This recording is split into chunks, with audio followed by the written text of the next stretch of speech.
Hello, good morning, students. Today we are going to discuss about chapter 11 of history, the making of the national movement 1870s to 1947. आज हम history का chapter 11 पढ़ेंगे जो कि किसके base पर है 1870 से लेकर 1947 तक जो भी हमारे नेशनल मूवमेंट हुए हैं, जो भी राष्ट्रीय आंदोलन हुए हैं आज़ादी के लिए, उनके बारे में हम आज पढ़ेंगे।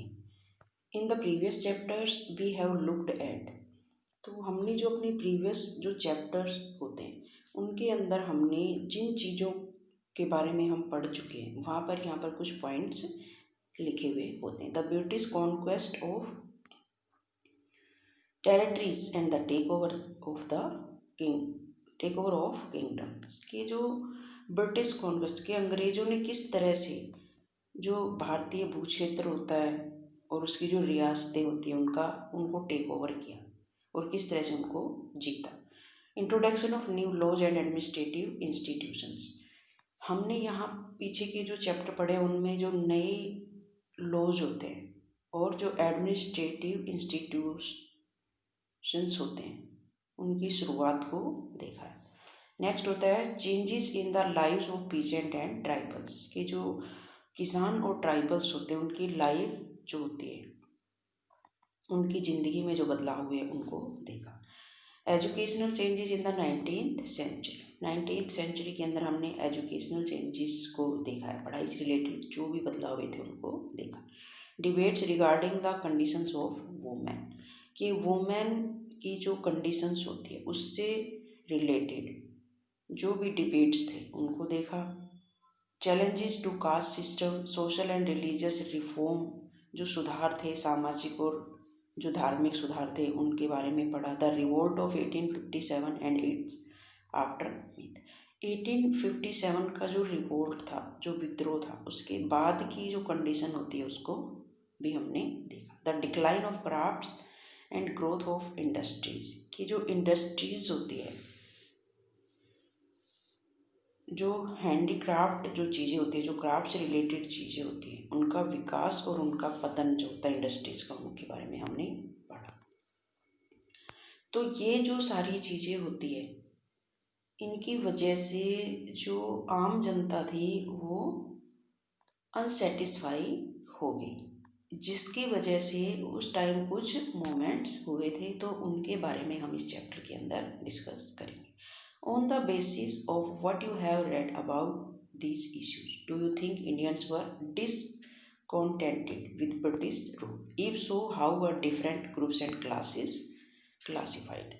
कि जैसे कि मैंने आपको बताया था कि भारत के लोग ब्रिटिश शासन से असंतुष्ट थे, डिसकॉन्टेंटेड होते थे। यदि हाँ, तो इन समूह और वर्ग क्यों ये इस तरह से क्यों डिससेटिस्फाई थे, इसके बारे में हम देखेंगे।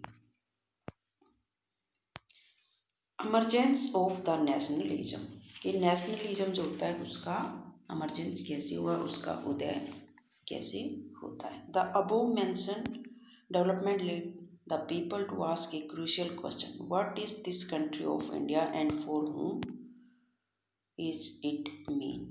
The answer that gradually emerged was India was the people of India, all the people irrespective of class, color, caste, creed, language और gender, कि यहाँ पर जो भी चेंजेस थे उन्हें लोगों को एक जो मेन सवाल के बारे में सोचने के लिए विवश कर दिया कि ये देश क्या है और किसके लिए। इसका जवाब धीरे धीरे इस रूप में सामने आया कि इंडिया जो होता है उसका मतलब होता है यहाँ की जनता, भारत, यहाँ रहने वाले किसी भी वर्ग, रंग, जाति या क्रीड होता है, पंथ, भाषा या जेंडर वाले तमाम लोगों का घर होता है, कि भारत जो होता है ये इन तमाम लोगों का घर होता है। And the country, its resources and systems were meant for all of them. With this answer came the awareness that the British were exercising control over the resources of India and the lives of its people. And until this control was ended, India could not be for Indians. कि यह देश और इसके सारे resources जो होते हैं, इसकी सारी व्यवस्थाएं उन सभी के लिए है जो इस देश में रह रहे हैं। इस जवाब के साथ ये एहसास भी सामने आया है कि अंग्रेज जो थे, भारत के जितने भी रिसोर्सेज थे वह यहाँ के लोगों की जो लाइफ होती थी उस पर कब्जा जमाए हुए हैं, और जब तक ये कंट्रोल ख़त्म नहीं होता ये भारत यहाँ के लोगों का, भारतीयों का नहीं हो सकता। तो इस तरह की चीज़ें लोगों के दिमाग में आनी शुरू हो गई।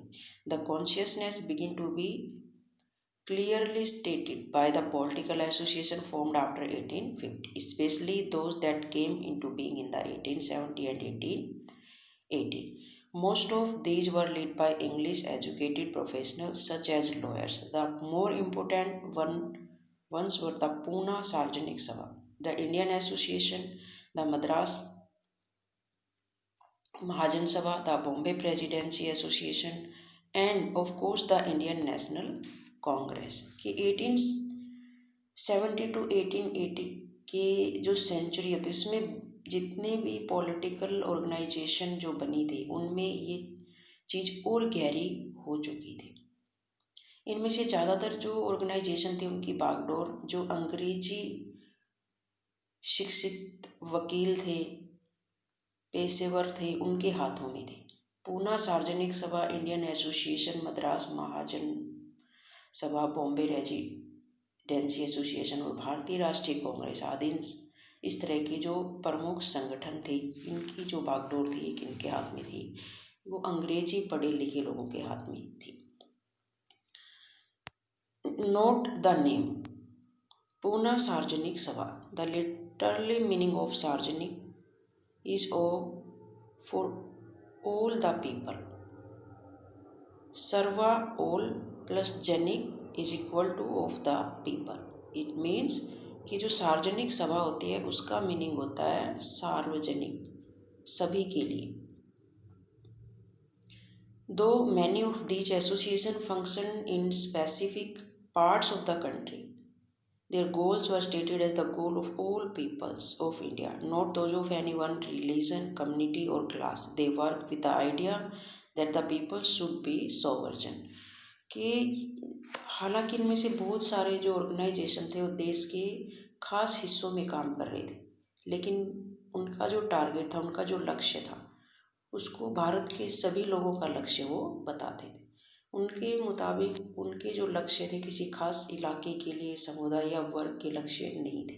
वे इस सोच के साथ काम कर रहे थे कि वे लोग सोवरजेंट हो। इट मीन्स कि भारी हस्तक्षेप के बिना स्वतंत्र रूप से कदम उठाने की जो क्षमता होती है वो उनके अंदर होनी चाहिए, कि बिना किसी से पूछे वो कोई भी डिसीजन ले सकते। ए मॉडर्न कॉन्शियसनेस एंड ए की फीचर्स ऑफ नेशनलिज्म, जो कि नेशनलिज्म की एक की फीचर्स होती है। In other words they believe that the Indian people should be empowered to take decision regarding their affairs. कि इस धारणा से चलते थे कि ये जो ऑर्गेनाइजेशन थे वो इस धारणा से चलते थे कि जो इंडियन पीपल थे उनको अपने मामलों के बारे में फैसले लेने की आज़ादी होनी चाहिए।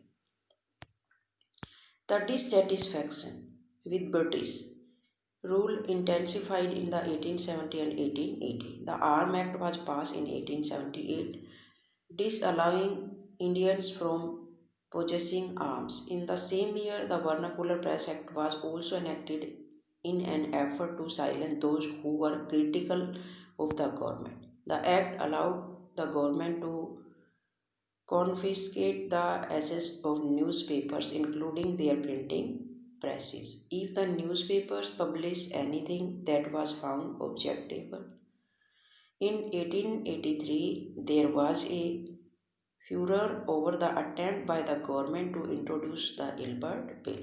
The bill provided for the tribal of British or European persons by Indians and sought equally between British and Indian judges in the country. But when white opposition forced the government to withdraw the bill, Indians were unraised. The event highlighted the racial attitude of British in India.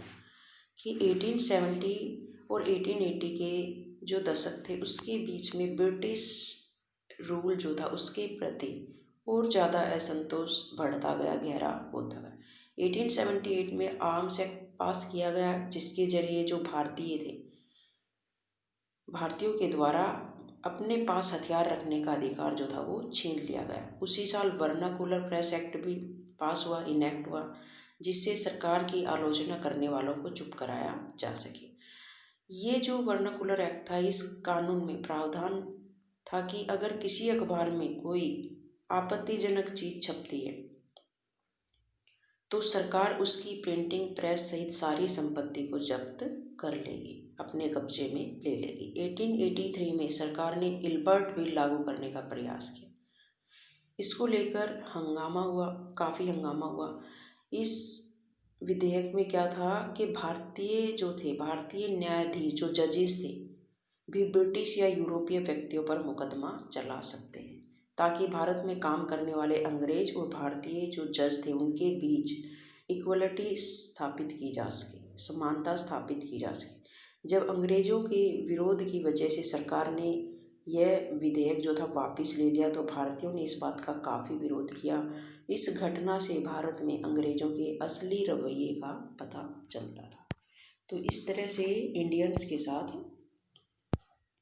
भेदभाव होता था। The need for an all-Indian organization of educated Indians had been felt since 1880, but the Ilbert Bill controversy depended the desire. The Indian National Congress was established when 72 delegates from all over the country met at Bombay in December 1885. The early leadership दादा भाई नौरोजी, फिरोज शाह मेहता,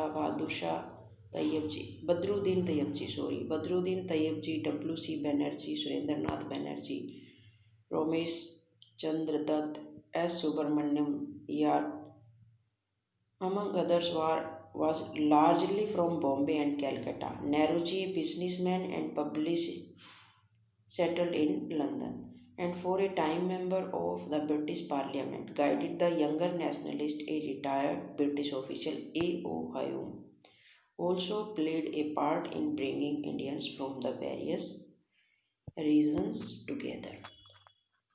कि जो पढ़े लिखे भारतीयों के एक अखिल भारतीय संगठन की जरूरत 1880 से ही महसूस की जा रही थी, परंतु इल्बर्ट बिल ने इस चाह को और गहरा कर दिया। 1885 में देश भर के 72 जो डेलीगेटेड थे, जो प्रतिनिधि थे, उन्होंने बम्बई में सभा करके भारतीय राष्ट्रीय कांग्रेस की स्थापना का फैसला किया। इसके जो स्टार्टिंग के जो इसके नेता थे वो थे दादा भाई नौरोजी, फिरोज शाह मेहता, बदरुद्दीन तैयब जी, WC बनर्जी, सुरेंद्र नाथ बनर्जी, रोमेश चंद्र दत्त, S सुब्रमण्यम अय्यर, और बॉम्बे और कलकत्ता के ही थे ये लोग। नौरोजी व्यवसायी और प्रचारक थे, पब्लिसिस्ट।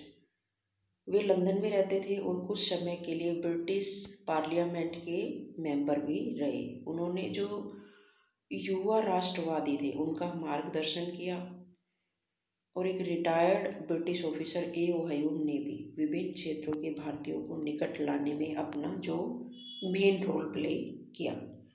अब यहाँ पर हम पॉइंट होता है पब्लिसिस्ट, इसके बारे में देखिए। Someone who publishes an idea by circulating information, writing reports, speaking at meeting, कि एक ऐसा व्यक्ति जो सूचनाएं जो होती है, इंफॉर्मेशंस जो होती है, उनके प्रसार, रिपोर्ट्स, बैठकों में भाषण आदि के जरिए किसी खास विचार का प्रचार या प्रसार करता, उसको बोला जाता है।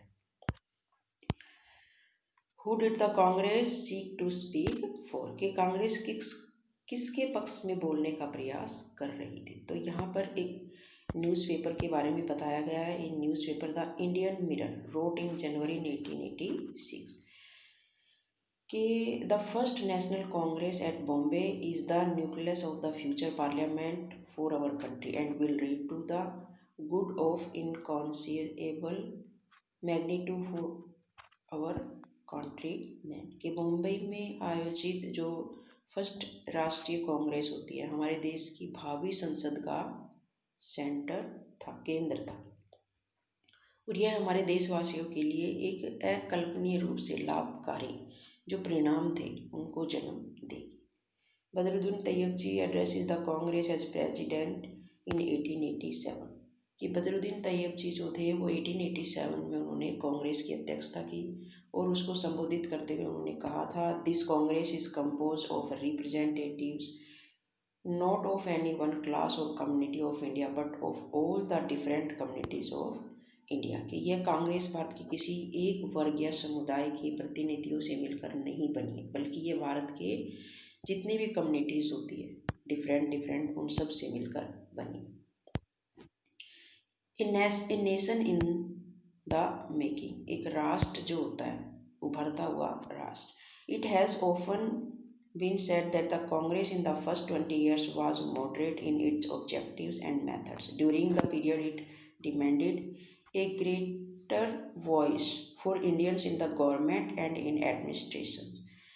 It wanted the Legislative Council to be made more representative, given more power, and introduction in province where none existed. It demanded that Indians be placed in high positions in the government. For this purpose, it called for civil service examinations to be held in India as well, not just in London. The demand for Indianizations of the administration was part of movement against racism, since most important jobs at the time were monopolized by white people. अक्सर कहा जाता है कि अपने पहले जो 20 years थे, जो 20 साल थे, 20 सालों में कांग्रेस अपने उद्देश्य और तरीकों के लिहाज से एक मॉडरेट पार्टी थी। इस दौरान कांग्रेस ने सरकार और शासन में भारतीयों को और ज़्यादा जगह दिए जाने के लिए आवाज़ उठाई। कांग्रेस का आग्रह था कि विधान परिषदों में भारतीयों को ज़्यादा जगह दी जाए, जो परिषदें होती थी उनको ज़्यादा अधिकार दिए जाए और जिन प्रांतों में परिषदें नहीं है वहाँ उनका गठन किया जाए। कांग्रेस चाहती थी कि सरकार में भारतीयों को भी ऊंचे पद दिए जाए, उनको ऊंची ऊंची जॉब दी जाए। इस काम के लिए उसने मांग की कि सिविल सेवा के लिए लंदन के साथ साथ भारत में भी ये एग्ज़ाम जो होते हैं ये आयोजित करवाए जाए। शासन व्यवस्था के भारतीयकरण की मांग नस्लवाद के खिलाफ चल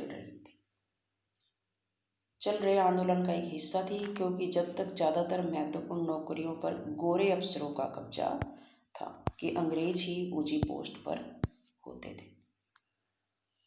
Officials and the British generally assumed that Indians could not be given positions of responsibility since British officers were sending a major part of their large.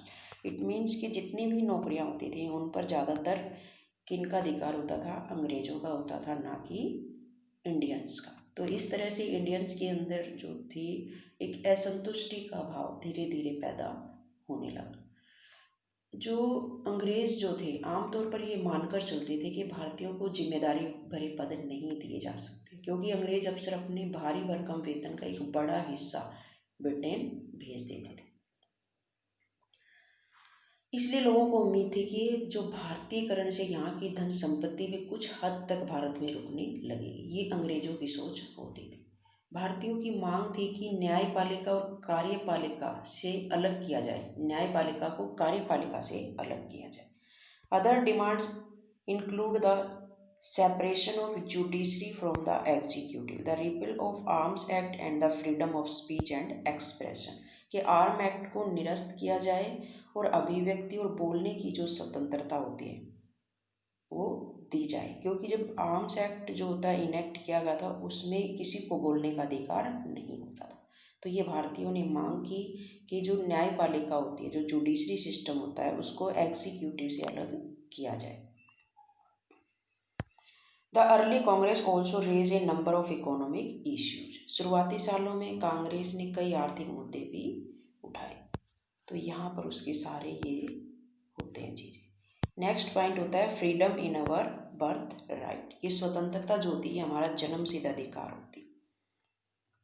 और ये नारा जो था ये दिया था तिलक ने, उन्होंने बोला था कि स्वतंत्रता मेरा जन्मसिद्ध अधिकार है, मैं इसे लेकर रहूँगा। By the 1890 many Indians began to raise questions about the political style of Congress in Bengal, Maharashtra and Punjab. Leaders such as Bipin Chandra Pal, Gangadhar Tilak and Lala Lajpat Rai were beginning to explore more radical objectives and methods. They criticized the moderate for their or politics or prayers and emphasized the importance of self-reliance and constructive work. They argue that people must rely on their own strength, not on the good intentions of government. People must fight for Swaraj. Tilak raised the slogan, "Freedom is my birthright and I shall have it." कि 1890 के दशक तक बहुत सारे लोग कांग्रेस के राजनीतिक तौर तरीकों पर सवाल खड़े करने लगे। बंगाल, पंजाब और महाराष्ट्र में विपिन चंद्र पाल, गंगाधर तिलक और लाला लाजपत राय, जिनको लाल बाल पाल के नाम से भी जाना जाता है, ये जो नेता थे ज़्यादा आमचूल जो परिवर्तनवादी थे कि इनको और ज़्यादा चेंज चाहिए थे उस टाइम। उन्होंने निवेदन की राजनीति के लिए नरमपंथियों की आलोचना की। यहाँ पर दो ग्रुप बढ़ जाते हैं, एक नरम दल और एक गरम दल, मॉडरेट और एक और होता है। तो यहाँ पर जो दल होते हैं, मॉडरेट जो लोग थे, ये उसकी आलोचना करते हैं। उनका कहना था कि क्विक एक्शन लिया जाए किसी भी चीज़ के ऊपर। तो जो तिलक होता है, उन्होंने कहा कि लोगों को स्वराज्य के लिए लड़ना चाहिए। तिलक ने तो ये भी नारा दिया था कि freedom is my birth right and I shall have it, कि स्वतंत्रता मेरा जन्मसिद्ध अधिकार है, मैं इसे लेकर रहूँगा। इन 1905 viceroy Curzon partition Bengal. At that time, Bengal was the biggest province of British India and include Bihar and part of Odisha. The British argue for dividing Bengal for reasons of administrative convenience. But what did administrative convenience means? Whose convenience did it represent clearly? It was closely tied to the interest of British officials and businessmen. Even so, instead of removing the non-Bengali area from the province, the government separated East Bengal and merged it with Assam. Perhaps the main British motives were to curtail the influence of Bengali politicians and to split the Bengali people.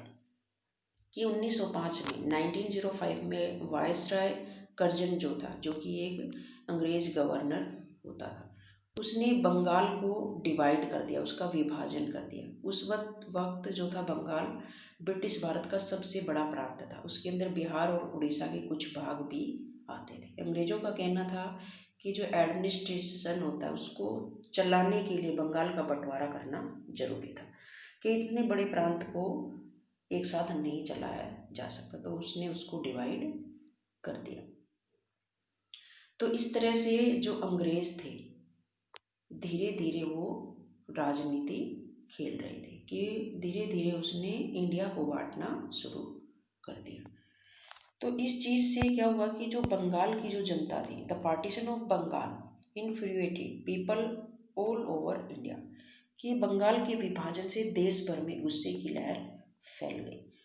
All section of Congress, the moderate and the radical, जो कांग्रेस के दो group थे, moderate और radicals, as they may be called, opposed it, कि कांग्रेस के सभी जो भी वर्ग थे उन्होंने भी इसका विरोध किया और उसके एवज में विशाल जनसभाएं हुई, जुलूस निकाले गए। Large public meetings and demonstrations were organized and novel methods of mass protest developed. The struggles that unfolded came to be known as the Swadeshi movement, strongest in Bengal but with echoes elsewhere too. In Delhi, Andhra, for instance, it was known as the Vande Mataram movement. कि इसके एवज में जुलूस निकाले गए, जन प्रतिरोध के नए नए रास्ते ढूंढे गए। इससे जो संघर्ष उपजा उसे स्वदेशी आंदोलन के नाम से जाना जाता। ये जो आंदोलन था ये बंगाल में सबसे ताकतवर था, परंतु अन्य इलाकों में इसकी भारी अनुगूंज सुनाई दी। एग्जाम्पल के लिए हम देख सकते हैं कि जो आंध्रा के डेल्टा इलाके में से वंदे मातरम आंदोलन के नाम से जाना जाता था। ये देखिए आप यहाँ पर उस टाइम के जो मूवमेंट्स होते थे उसकी पिक्चर आप देख सकते हैं कि जो जुलूस निकाले गए थे, जो आंदोलन हुए थे, उसके अंदर लोगों ने किस तरह से पार्टिसिपेट किया, लोगों के अंदर कितना आक्रोश था अंग्रेजों के अगेंस्ट, अंग्रेजों के काम के अगेंस्ट में, किस तरह से जनता जो थी वो असंतुष्ट